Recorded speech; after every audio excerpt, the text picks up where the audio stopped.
আসসালামু আলাইকুম এভরিওয়ান, কেমন আছেন আপনারা? আশা করি সকলে ভালো আছেন।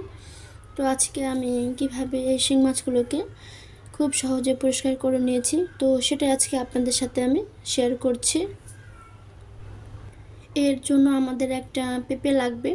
তো পেঁপে দিয়ে খুবই ইজিলিভাবে শিং মাছ পরিষ্কার করা যায়। তো এর জন্য আমি পেঁপেটাকে ছিলে নিয়েছি।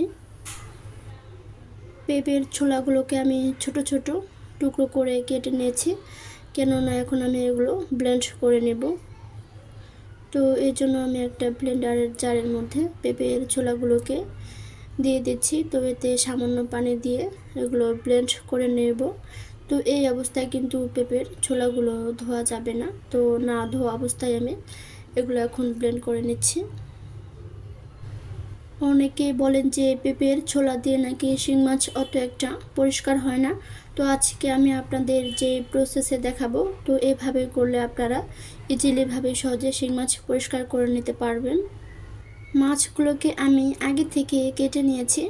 তো শিং মাছের মধ্যে একটা পিচ্ছিল ভাব থাকে, তো যার কারণে হাত দিয়ে শিং মাছটা ধরতে আমাদের অনেকটাই সমস্যা হয়। মাছের এই পিচ্ছিল ভাবটা দূর করার জন্য তো এর মধ্যে আমি 1.5 চা চামচ লবণ দিয়ে দিচ্ছি।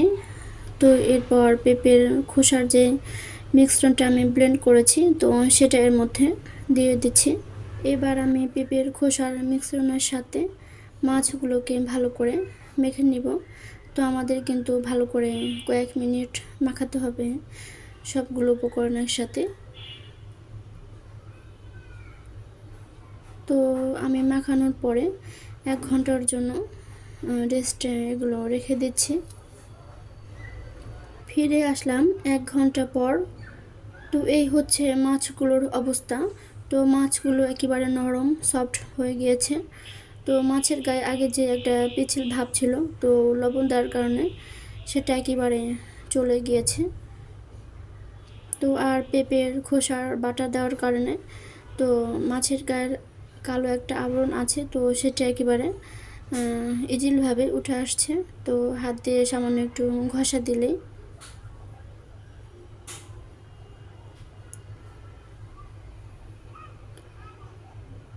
তো আমি আপনাদের আরেকটা মাছ দেখিয়ে দিচ্ছি, যে মাছের গায়ের কালো আবরণটা হালকা হাত দিয়ে ঘষা দিলে সেটা খুব ইজিলিভাবে উঠে আসছে।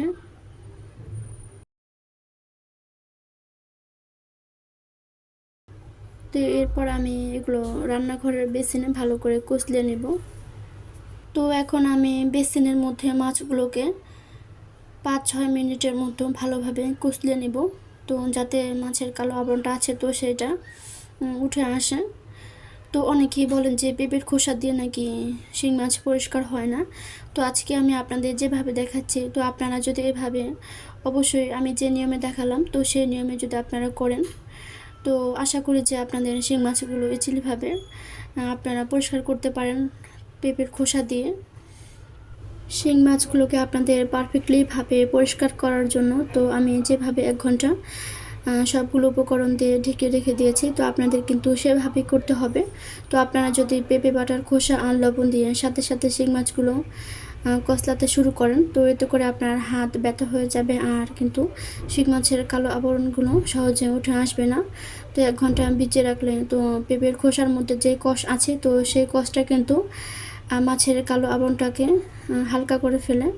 আর লবণ কিন্তু মাছের গায়ে যে পিচ্ছিল ভাব থাকে, তো সেটা একেবারে নরম করে তোলে। তো 1 ঘন্টা বা আপনি যদি তারও বেশি সময় পারেন তো ভিজিয়ে রেখে সংসারের অন্যান্য কাজকর্ম করবেন তা। তো এরপর আপনি অল্প সময় ধরে 4-5 মিনিটের মতো আপনি মাছগুলোকে কষলে নিলে তো ইজিলিভাবে মাছের যে কালো আবরণ আছে তো সেটা অবশ্যই উঠে আসবে, আর মাছ একদম সাদা ধপধপে হয়ে যাবে। তো অনেকে দেখি যে চুন দিয়ে মাছ পরিষ্কার করেন, তো এই নিয়মটা একেবারে ফেক। তো এটা আমি ট্রাই করেছি, তো সেটা হয়নি। তো এই তো আমি মাছগুলোকে 4-5 মিনিটের মতো কষলে নিয়েছি। তো আমার মাছগুলো একদম সাদা ধপধপ হয়ে গিয়েছে, তো মাছের গায়ের মধ্যে আর কোনো কালো আবরণ নেই। শিং মাছ পরিষ্কার করার আরও অনেক পদ্ধতি আছে, তো আমার কাছে এই পদ্ধতিটাই অনেক সহজ মনে হয়। আর আমি এই পদ্ধতিতে শিং মাছ সবসময় পরিষ্কার করে থাকি। তো তাই ভাবলাম যে আজকে আপনাদের সাথে এই বিষয়ের উপর একটা ভিডিও শেয়ার করে দিই। এই হচ্ছে শিং মাছগুলোকে পরিষ্কার করার পর ফাইনাল লুক। তো একদম সাদা ধপধপে হয়েছে, তাই না? তো চাইলে আপনারাও এই নিয়মে শিং মাছ পরিষ্কার করে নিতে পারেন। তো আর ভিডিওটা বড় করছি না, তো আজকের মতো এখানে বিদায় নিচ্ছি। সবাই ভালো থাকবেন, সুস্থ থাকবেন। আল্লাহ হাফেজ।